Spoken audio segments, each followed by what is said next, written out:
فاكرين البنت اللي قريت الجواب اللي هي كانت كاتباهولي لما كنا في ثانوي وكنا احنا اصحاب على مدار كل سنين المدرسه، وقلت لكم ان انا حضرت خطوبتها ومعرفش نبقى اصحاب؟ كاتبه كتابها النهارده وانا بجيت ريدي عشان اروح كاتبه كتابها. انا اقول لكم واحنا بنجهز يعني، لان انا هحط ميك اب خفيف قوي، لان هو كاتب كتاب في جامع، فاحتراما للمكان يعني، ولسه لحد دلوقتي مش عارفه انا هلبس ايه، فخلونا نشوف كده الدنيا هتروح معانا على فين. انا كنت محتاره اروح ولا ما اروحش صراحه، يعني ما كنتش عارفه هل، بس احنا ما اتكلمناش زي ما قلت لكم، يعني انا ما اتكلمتش معاها ولا هي اتكلمت معايا من السنه اللي فاتت، فاللي هو احضر خطوبتها ده شيء مقبول ولا مش مقبول، قصدي كاتب الكتاب ده شيء مقبول ولا مش مقبول، مش عارفه. بس انا لوهله كده امبارح بالليل حسيت اللي هو فاطمه وغرام لما كانوا صغيرين كانوا بيتمنوا اليوم ده يحصل، وقد ايه كانوا هيبقوا مبسوطين لو كان حصل وقتها وهم لسه قريبين من بعض. صراحه دي حاجه اللي خلتني النهارده اخد القرار، لا انا هروح احضر كتب الكتاب، عشان احنا مش متخانقين دلوقتي ولا احنا يعني احنا عادي. فعشان خاطر فاطمه وغرام بتوع ابتدائي واعدادي وثانوي انا هروح احضر كتب الكتاب، خصوصا ان انا يعني مش اللي هو زعلانه منها او اللي هو مش عايز اشوفها خالص، بالعكس جدا يعني. انا البنت دي انا بحب غرام يعني، وبحب صحوبيه انا وغرام، بس مش معنى ان احنا مش عارفين نبقى اصحاب لما كبرنا ان احنا هنكره بعض مثلا او حاجه. صراحه قدرت جدا كمان فكره انها بعتت لي قالت لي فاطمه انا كاتبه كتاب يوم الجمعه ومش عارفه ايه، يعني انا قدرت النقطه دي. هي كان ممكن تعمل لي سكيب عادي يعني، احنا ما اتكلمناش بقالنا فتره طويله قوي، فهي كان ممكن تقول ايه فاطمه هتعرف منين، او حتى لو نزلت الستوري بعدها مثلا ما كنتش هزعل مثلا او حاجه. بس انا قدرت فكره انها فاكره فاطمه واهتمت انها تبعت لي. صراحه الكاتب كتاب حرفيا بعد ساعه ونص، ولو مش عارفيني بس انا ساعه ونص دي بالنسبه لي مده قليله جدا، اصلا ان انا مستعجله قوي، خصوصا ان انا بصور فيديو وبتاع، فحاسه ان انا خلاص الوقت بيروح مني. ليه كده لو انتي مكاني وواحده صاحبتك ما بقيتوش صحاب وعزمتك على كتب كتابها، هتبقي مهتمه انك تحضري ولا لا اللي هو عادي، خصوصا انتوا مش بتتكلموا زي ما قلت لك فيكوا بتاع ان انا اروح، ولا هو احترم نفسي من بابه مع انه هي عزمتني. انا حطيت الفاونديشن فبما اني حطيت الفاونديشن فانا لازم احلل فكره ان انا حطيت فاونديشن، وعاده بحب ميكس درجتين كونسيلر مع بعض. انا عايزه اقول حاجه، بما انك في نص الفيديو، بما انك وصلتي النقطه دي، فانت اكيد مهتمه بالميك اب والحوارات. حرام ان احنا ننزل بالميك اب، ومش معنى ان انا طالعه وبحط ميك اب ومش عارفه ايه ان دي حاجه مقبوله، او انه اي حد بيعمل كده فمفيش مشكله ناخد الذنب كلنا مع بعض، كل واحد يتحاسب على نفسه. وانا اكيد مش حابه ان انا يوم القيامه الاقيني بقى ايه عندي شويه كده ذنوب بسبب ان انا حد اقتضى بيا او حد قال مش مشكله وذنب ربنا يغفره لي. ف انا بعمل حاجه غلط، والحاجه الغلط ما عليهاش نقاش. خلصت البيز بتاع بشرتي وعايزين بقى ايه، انا مش هحط على فكره اي حاجه زي ما قلت لكم تقيله يعني، انا بس بلاشر وماسكارا وروج يعني، انا بس كنت بثبت كده البشره.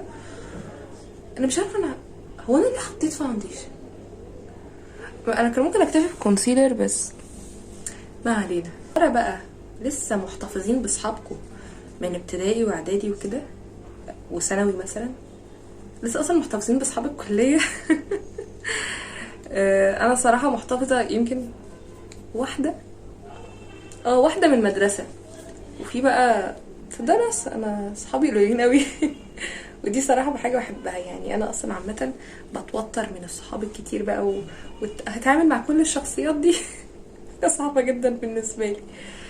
وعندي بالكليه واحده وايه يا ربي كنت عايزه اقول ايه، فرحها يوم 20/7. بس انا مش عارفه احط بلاشر لونه ايه، عشان انا لسه مش عارفه انا هلبس ايه، بس انا حاسه ان انا عايزه احط بلاشر غامق كده او حاجه على النوت كده، فانا ممكن اخد الدرجه دي وربنا يستر. تصدقوا لذيذه. اقول لكم على حاجه اهم من كل الكلام ده، او يعني هو الفيديو مفيهوش حاجه مهمه مجرد رغي كده، وبستشيركم في النقطه دي بقى. انا الحمد لله ربنا يديمها نعمه، ولا ليا في الاغاني ولا بسمع اغاني ولا ليا في كل الكلام ده. كنت محتاره من فكره انه هل احضر فرح حد كبرت مناخيري اكتر انا احضر فرح صحابي، مع ان هو الفرح طبعا عارفين الافراح في مصر عامله ازاي، يعني كله اغاني وحوارات من دي. هل احضر الفرح ولا احتفظ بفكره انه انا ما بحضرش او ما بسمعش اغاني وما اروحش فرح؟